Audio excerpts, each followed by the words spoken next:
우리에게 주신 하나님의 말씀 함께 봅니다. 시편 136편 1절에서 4절까지입니다. 우리 함께 봉독합니다. 그는 선하시며 그 인자하심이 영원함이로다. 신들 중에 뛰어난 하나님께 감사하라. 그 인자하심이 영원함이로다. 주들 중에 뛰어난 주께 감사하라. 그 인자하심이 영원함이로다. 홀로 큰 기이한 일들을 행하시는 이에게 감사하라. 그 인자하심이 영원함이로다. 아멘. 오늘은 추수감사주일입니다. 자녀들은 우리 부모님들께 감사하고요, 또 부모님들도 자녀들에게 또 감사하고, 또 그동안 우리에게 은혜를 베풀어 준 이웃들이 있다면 그들의 은혜를 또 생각하면서 감사하는 또 저와 여러분이 되어야 될 줄로 믿습니다. 무엇보다도 여호와 우리 하나님께 감사하시기 바랍니다. 한 해 동안 하나님께 받은 은혜와 복을 생각하면서 풍성한 감사로 하나님을 영화롭게 하는 복된 추수감사 주일이 될 수 있기를 주님의 이름으로 축복합니다. 아멘. 미국에 살고 있는 우리들의 그 주일날 아침의 일상 한번 상상해 보시기 바랍니다.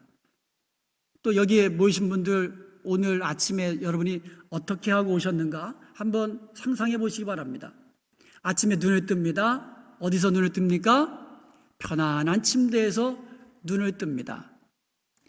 그리고 창문을 열면, 거실이라서 창문을 열면 신선한 맑은 공기가 우리의 그 머리를 맑게 해줍니다. 그리고 밤사이에 좀 쌀쌀하잖아요. 히터를 틀어놨는데 이제 좀 시간이 지나면서 해가 뜨고 그러면 따뜻해지면, 또 에어컨도 틀면 금방 또 찬바람, 그래서 우리에게 시원하게 만들어줍니다, 우리를. 그리고 커피를 타기 위해서 수도꼭지를 틀면 깨끗한 물이 콸콸 쏟아집니다. 아이들과 함께 아침 식사를 하러 모이면, 식탁에 모이면 커피에다가 우유에다가 그 다음에 오렌지 주스에다가 베이글에다가 아니면 토스트에다가 그 계란까지 곁들여서 그렇게 아침 식사를 합니다. 그리고는 이제 샤워를 할 때 따뜻한 물로 샤워를 하고는 예쁜 옷, 깨끗한 옷 우리가 찾아가지고 입고는 자동차를 타고 잘 포장된 도로를 달려서 이제 교회에 도착을 합니다. 여러분, 교회에 도착하고 나면 마음껏 찬양하고 기도하고 말씀 들으며 예배를 드립니다. 예배가 끝나면 어떻게 합니까? 또 주 안에서 또 식사를 같이 하면서 사랑의 친교를 나누게 됩니다. 이게 우리 그냥 일상이에요, 어떻게 보면.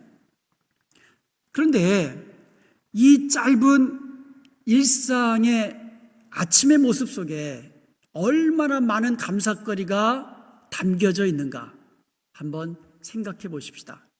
여러분, 아침에 눈 뜨지 못하는 분 많아요? 아침에 눈 뜨지 못하고 돌아가시는 분들이 많습니다. 그리고요, 맑고 깨끗한 수돗물, 이거 누릴 수 있는 이 사람들이 많지는 않아요. 오히려 이 맑은 물, 깨끗한 물을 누리지 못하는 사람 얼마나 많은지 모릅니다. 따뜻한 물로 샤워하는 거, 이거 모든 사람이 누릴 수 있다? 아니죠. 누리지 못하는 사람들이 훨씬 더 많습니다. 제가 멤피스에서 목회할 때부터 멕시코 선교를 시작했거든요. 지금까지 한 15년 정도 이제 계속 꾸준히 하고 있는데요. 그 당시에는 선교 프로젝트가 물이 없는 마을에 우물물 그리고 펌프 같은 거를 공사를 해줘가지고 그들에게 물, 생명수죠, 사실은. 그 물을 공급해 주는 그와 같은 선교 프로젝트를 이제 해왔었어요. 근데 한국과 미국에도 보면은요, 그 가난한 아프리카 나이지리아, 라이베리아, 소말리아, 탄자니아 이런 좀 가난한 아프리카 국가들, 물이 없어서 고통당하는 그들에게 이 깨끗하고 안전한 물을 공급해 주기 위한 선교단체가 상당히 많이 있어요. 우물을 파주면서 이 우물을 어떻게 보면 이 복음의 접촉점으로 삼아가지고 우물에 물을 주면서 복음도 함께 공급해주는 그와 같은 이 선교단체들 많이 있습니다. 물이 부족한 것은요, 그 아프리카만이 아니에요. 그 IT와 같은 이 중남미에 있는 이 국가, 가난한 국가지요. 그 국가에도요, 물이 없어가지고요, 그 곳에 우물을 파주는 그와 같은 일들, 또 IT만 그렇겠습니까? 너무 가난해가지고 정부에서 우물도 파주지도 못하는 그런 나라들이 얼마나 많은지 모릅니다. 그리고요, 지금도 먹을 양식이 없어서 심지어 굶주려 죽어가는 그와 같은 인구가 얼마나 많은지 모릅니다. 2018년 유엔에서 이제 보고한 보고서에 의하면은요, 이 세상에는요, 먹을 것이 없어서 굶주리는 인구가 무려 8억 2천만 명이나 된다고 해요.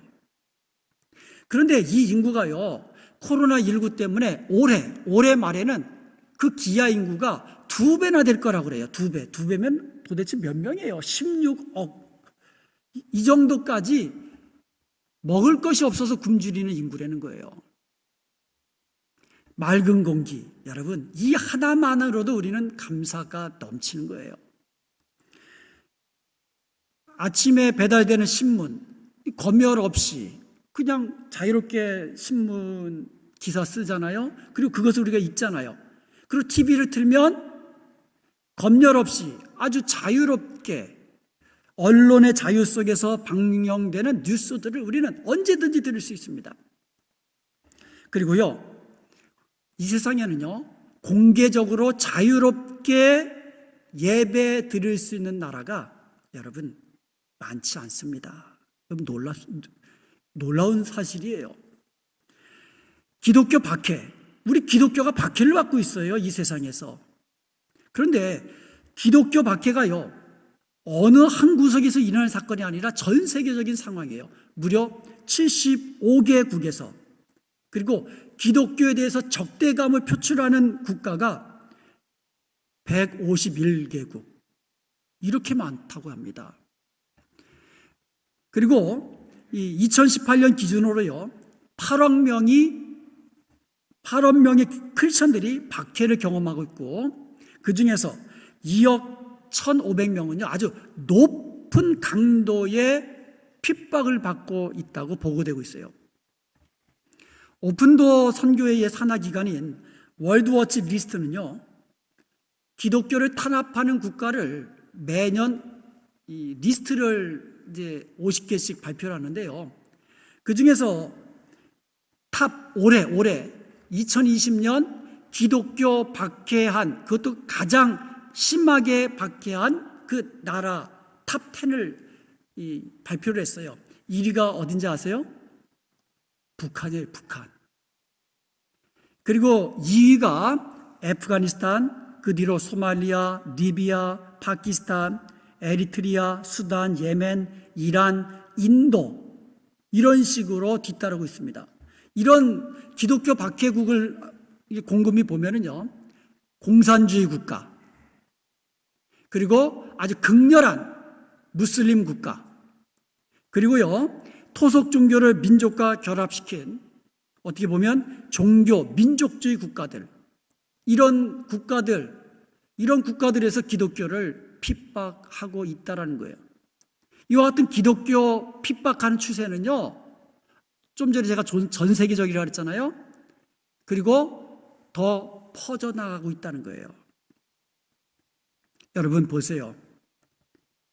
이 주일 아침에 일상적으로 우리가 누리는 이 리스트 가운데 얼마나 감사의 조건이 많은지 몰라요. 이 모든 것들이 하나님의 은혜요 축복인 줄로 믿으시기 바랍니다. 감사의 조건들이 얼마나 많은지 몰라요. 오늘 함께 봉독한 시편 136편은 감사의 장이라고 불리우고 있습니다. 이 시편은요, 구약시대에 예배하러 들어가는 그 무리들 가운데 이 성가대가 앞장서면서 여호와께 감사하라 이렇게 부르면 이 뒤따라 오고 있는 청중들이 그 인자하심이 영원하미로다 이렇게 응답했다고 그래요. 자, 우리도 한번 해볼까요? 제가 앞에 하면은 여러분들은 그 인자하심이 영원하미로다 이렇게 하면 되는 거예요. 여호와께 감사하라. 신들 중에 뛰어난 하나님께 감사하라. 주들 중에 뛰어난 주께 감사하라. 홀로 큰 기이한 일들을 행하시는 이에게 감사하라. 지혜로 하늘을 지으신 이에게 감사하라. 우리는 먼저 창조주 하나님께 감사를 드려야만 합니다. 이 세상 하늘과 땅의 모든 만물들 저절로 존재하는 게 아니에요. 하나님께서 만드신 것입니다. 그런데요, 세상 사람들은요, 그거 인정하지 않습니다. 자연 만물을 보면서도 그것이 우연히 저절로 되었다고 생각해요. 사람도 저절로, 그리고 원숭이가 진화돼서 그렇게 됐다고 그들은 생각합니다. 그렇기 때문에 감사치도 않는 거예요.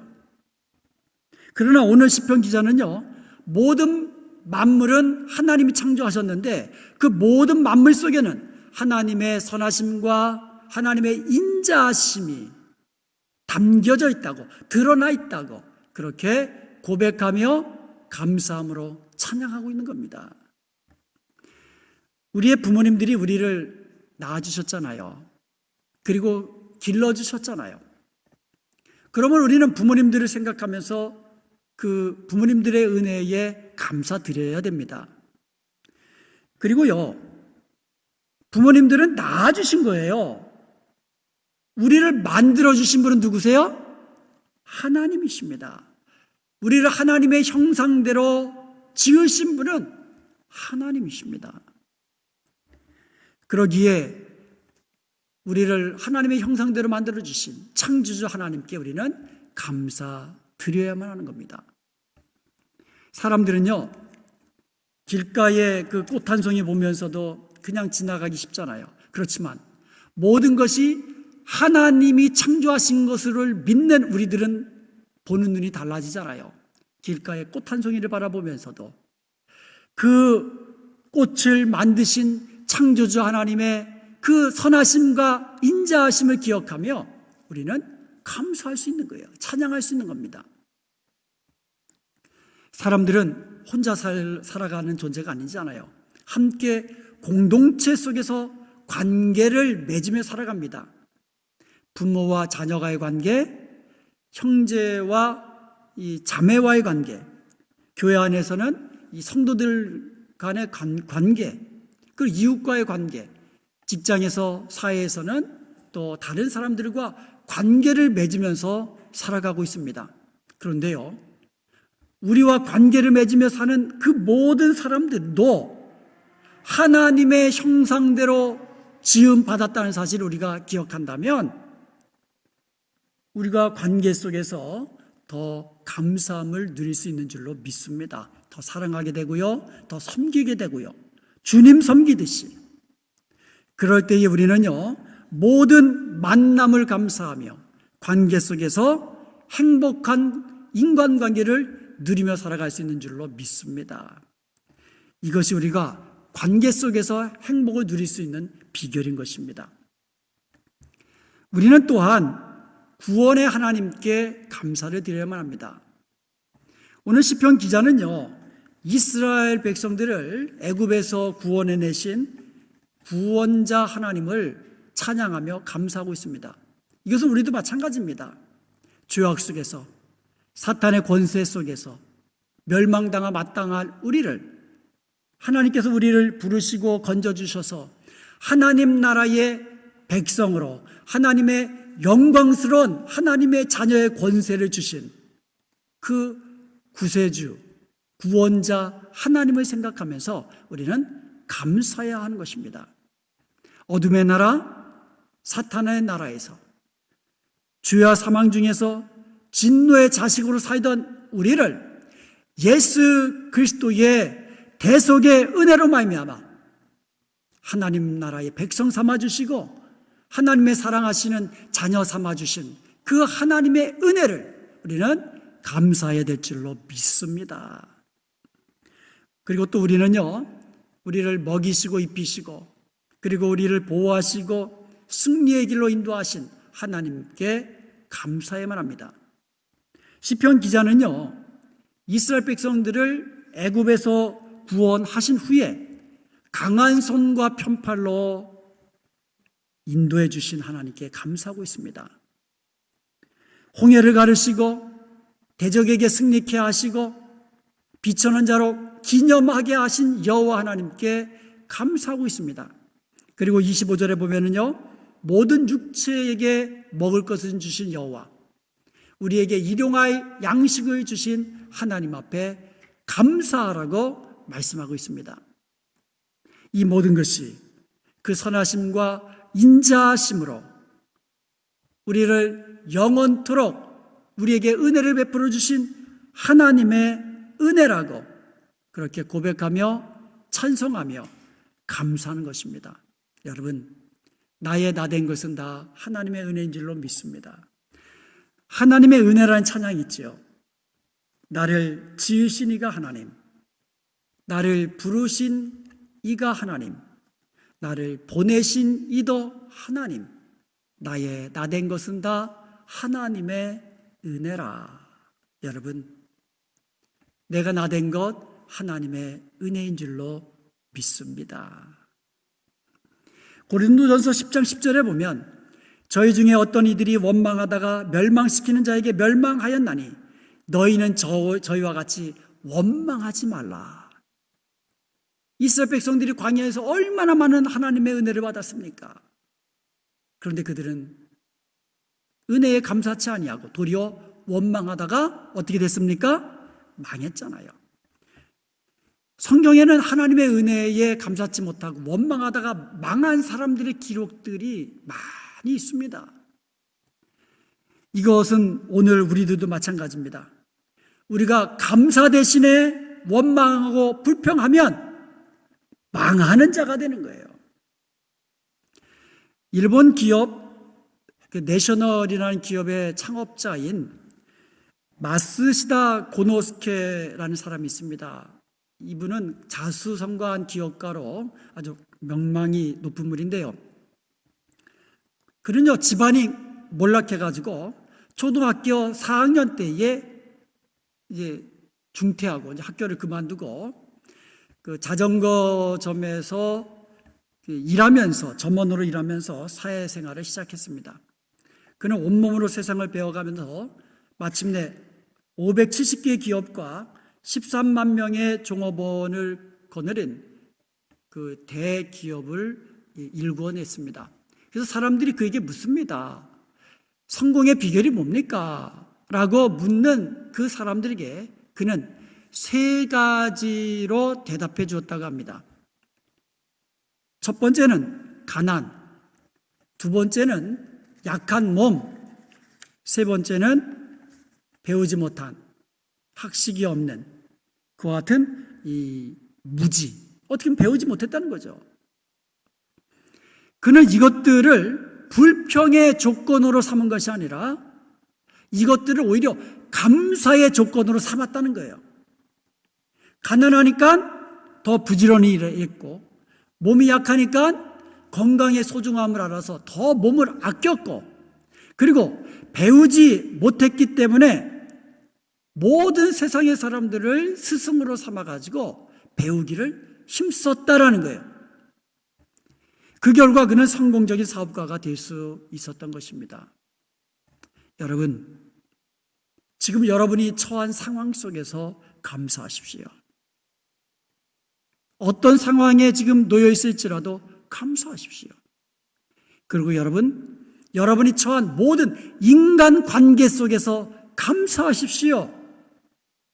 여러분의 관계 맺고 있는 모든 사람들과의 관계 속에서 여러분 감사하시기 바랍니다. 무엇보다도 범사에 감사하는 사람이 되십시오. 받은 것이 많다고 해서 감사하는 거 아닙니다. 내게 많은 것이 있다고 해서, 내가 많은 것을 소유했다고 해서 감사하는 거 아닙니다. 내게 있는 모든 것이 하나님이 주신 은혜입니다. 이것을 알고 믿음으로 고백하는 사람이 감사하는 사람인 줄로 믿습니다. 역대하 32장 25절에 보면 히스기야가 마음이 교만하여 그 받은 은혜를 보답지 아니하므로 진노가 저와 유다와 예루살렘에게 임하게 되었다고 말합니다. 히스기야가 많은 은혜를 받았는데 그러다가 마음이 교만해진 거예요. 하나님의 은혜에 보답치 않은 겁니다. 그랬더니 진노가 임하는데 자기에게만 임한 것이 아니라 그와 유다와 예루살렘. 여러분, 하나님의 은혜에 감사치 아니하고 보답치 않으면요, 하나님의 진노가 나에게만 임하는 것이 아니라 나의 사랑하는 자녀들에게도, 내가 손도란 모든 일들에게도, 내가 관계 맺고 있는 공동체에게도 임한다는 거예요. 반대로 시편 116편 기자는 12절에서 이렇게 이야기합니다.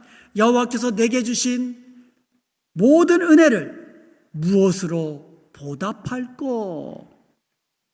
여러분, 하나님이 내게 주신 모든 은혜를 알고 감사하시기 바랍니다. 그 은혜에 보답하는 자가 되시길 바랍니다. 그럼 하나님께서 나에게 축복해 주실 뿐만 아니라 내가 관계 맺고 있는 자녀들과 모든 사람들과 모든 공동체에게도 축복해 주시는 것을 믿으시기 바랍니다. 여호와께서 내게 주신 모든 은혜를 생각하며 여호와께 감사하십시오. 우리를 만드시고 우리를 구원하시고 우리에게 먹을 것과 입을 것을 주시고 지키시고 인도해 주신 여호와 하나님께 감사하십시오. 그리하여서 우리의 감사를 통하여 영광 받으시고 우리의 감사를 받으시고 더 큰 은혜와 복을 주시는 선하시고 인자하심이 영원하신 그 하나님을 날마다 그리고 평생에 경험하는 복된 저와 여러분 되시기를 주님의 이름으로 축원드립니다. 아멘.